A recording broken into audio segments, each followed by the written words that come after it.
Hello dear members, कैसे हैं आप सभी। वेलकम करती हूँ माधुरी आप सभी का एमडी लो क्लासेस में। आज अपने सीपीसी का पार्ट 2 स्टार्ट करने वाले हैं जो कि बात करता है एग्जीक्यूशन के बारे में। देखो ये पार्ट जो है हमारा सेक्शन नंबर 36 से स्टार्ट होता है। 36 से लेकर 74 तक हम इस पार्ट को डिस्कस करेंगे, जिसमें आज हम सेक्शन 36 को पढ़ रहे हैं। कहता है आदेशों को लागू होना। देखो इस सेक्शन का मेन मोटिव क्या है, हमें ये बताना कि इस संहिता में जो डिक्रियों के एग्जीक्यूशन से संबंधित प्रोविजन है वही सारे प्रोविजन ऑर्डर के एग्जीक्यूशन पर भी लागू होंगे। तो बेरेक्ट की चीजों को हमें न लिखते हुए हम क्या लिखेंगे कि सीपीसी में जो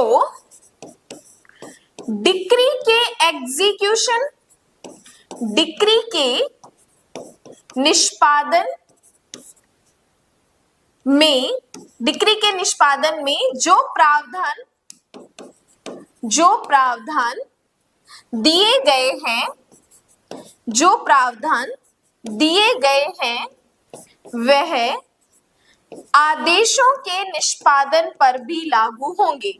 वह आदेशों के निष्पादन पर भी लागू होंगे।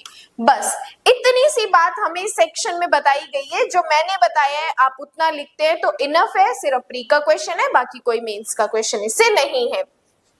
देन 37 कहता है डिक्री पारित करने वाले कोर्ट की परिभाषा। यहां से हमारा मेंस का 2 नंबर का क्वेश्चन आता है कि डिक्री पारित करने वाला कोर्ट हम किसे कह सकते हैं।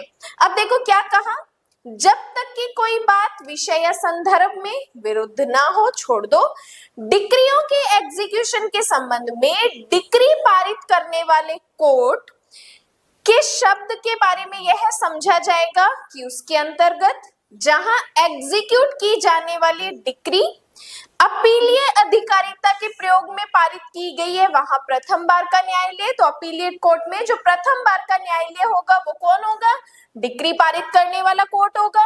और सेकंड, जब प्रथम बार का न्यायालय विद्यमान नहीं है या उसे एग्जीक्यूट करने की अधिकारिता उसे नहीं रह गई है तो वहां वह कोर्ट आता है जो यदि वह वाद जिसमें डिक्री पारित की गई है डिक्री के एग्जीक्यूशन के लिए आवेदन देने के समय संस्थित किया जाता तो ऐसे वाद का विचारण करने की अधिकारिता रखता, विचारण करने की अधिकारिता है। मतलब ऐसा कोई कोर्ट जिसके पास अब जुरिस्डिक्शन नहीं है, लेकिन इसके बाद वाला कोर्ट जो अगर उस टाइम पे होता तो हम उसी के पास केस इंस्टीट्यूट कर